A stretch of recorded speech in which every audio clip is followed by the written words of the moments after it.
What's going on, guys? I'm coming at you today with a video for a game I'm super excited for. Eiyuden Chronicle 100 Heroes. If you're a fan of the Suikoden series, then this is not one you'll want to miss. Let's do this.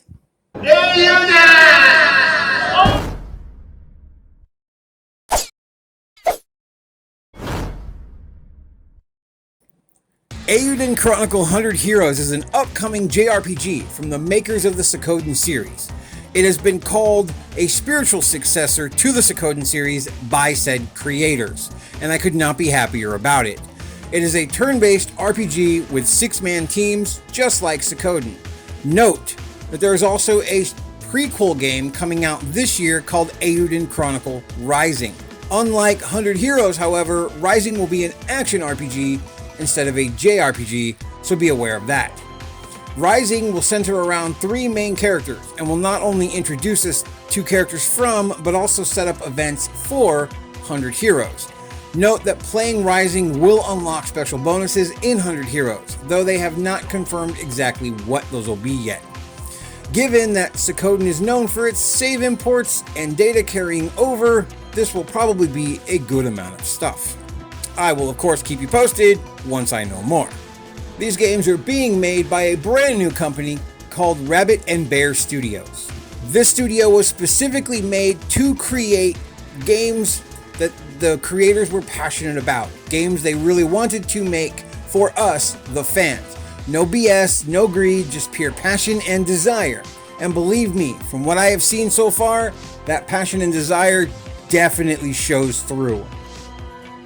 And they have an insanely talented cast, comprising of Yoshitaka Murayama, who is the man who created Suikoden.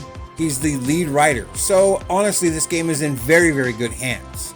Next up we have Junko Kawano, who is the character designer for Suikoden 1, also the writer, producer, and designer of Suikoden 4. We have Osamu Komuda, who worked on Suikoden Tactics and Tierkris. He will be the system designer and director of Eiyuden. We have Junichi Murakami, who worked on the Castlevania series, who's now in charge of art direction and production. We also have 2 pretty big name composers. We have Matoya Sakuraba, who is known for the Tales series, and we have Mashiku Naruke, who is known for the Wild Arms series. Just let me say, I apologize if I butchered any of those names. I did my best.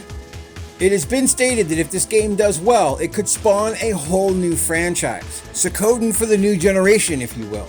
So if you're a fan of Suikoden, like I said, then you should definitely show your support for this game if you have not done so already via the recent Kickstarter campaign. Yes, you heard me correctly. This game is 100% crowdfunded via Kickstarter. It had a starting goal of $500,000, $500,000, that it not only passed, it obliterated, ending up roughly at about $4 million.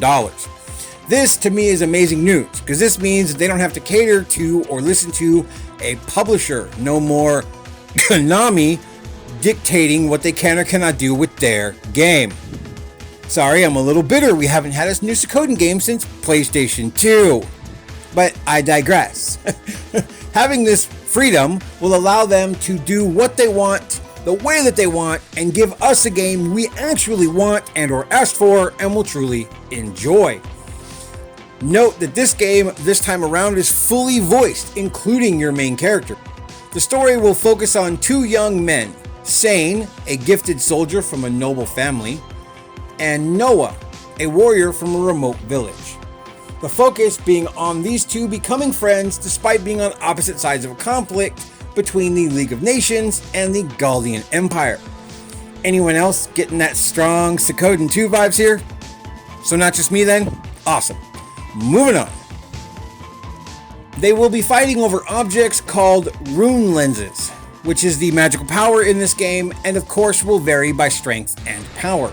Some are created via magic and others are manufactured, which already makes them quite different from the similar runes in the Suikoden series. Also, like the Suikoden series, there will be 110 characters in Eiyuden Chronicle, 2 of which you create yourself. Not really sure what that means just yet. More to come as I know. Characters outside of your main party can form their own parties and be sent out on various tasks and missions. For example, you may see them reinforcing the fortress or fighting out in the open world beside other parties. I'm not gonna lie, this sounds amazing, and I'm excited to see just how deep this system goes. Like always, there will be various minigames such as cooking and fishing, as well as a guild and fortress building system. The goal is to have multiple options to allow us to personalize our game our way. A few examples of this are as follows. Build sturdy castle walls to protect from enemy invasions. Expand military equipment to develop weapons and recruit more troops. Cultivate fields for farming and creating granaries. Create specialty products to trade in order to develop businesses such as blacksmith, builders, souvenir shops, and restaurants. The guild system will allow you to build a number of different guilds such as a Knights Guild, Blacksmith Guild, Cooking Guild, Merchants Guild, Thieves Guild, and the oh-so-relaxing Hot Springs. Each guild will have requests that can be completed by assigning a character to the task. Each task you complete will earn you rewards. And guilds themselves will allow your characters to learn skills that will help them both in battle and in further growing your fortress. These tasks can be things such as forming a party with high strength and carrying capacity and sending them out to gather specific supplies, or even sending out scouting parties to find various things out in the world. Rabbit and Bear have already confirmed that a large-scale war system will be included in the game, and that they even want to have enemy war parties attacking your fortress town. A one-on-one battle system has also been hinted upon, but little is known or confirmed at this time. The battle system will be dynamic, meaning that your character position can make or break your party configuration. Examples given thus far are the ability to hide behind or even up in trees, enabling aerial attacks for archers, casters, or even ninja types. Casting spells can also change things up, such as shifting the ground with earth-based attacks. We've seen some fire as well, so perhaps you can ignite hazards or create fire traps? Who knows, but I'm super excited to see how this works out. 100 Heroes uses the standard 6-member battle system that we all know and love from the Suikoden series, and will also feature the United Hero combo system.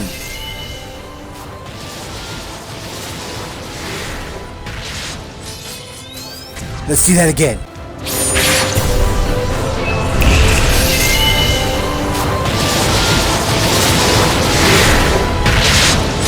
Woohoo! Characters will even learn special AI abilities over time, and they'll use automatically during combat. This could add a whole new level of depth and complexity to the combat system.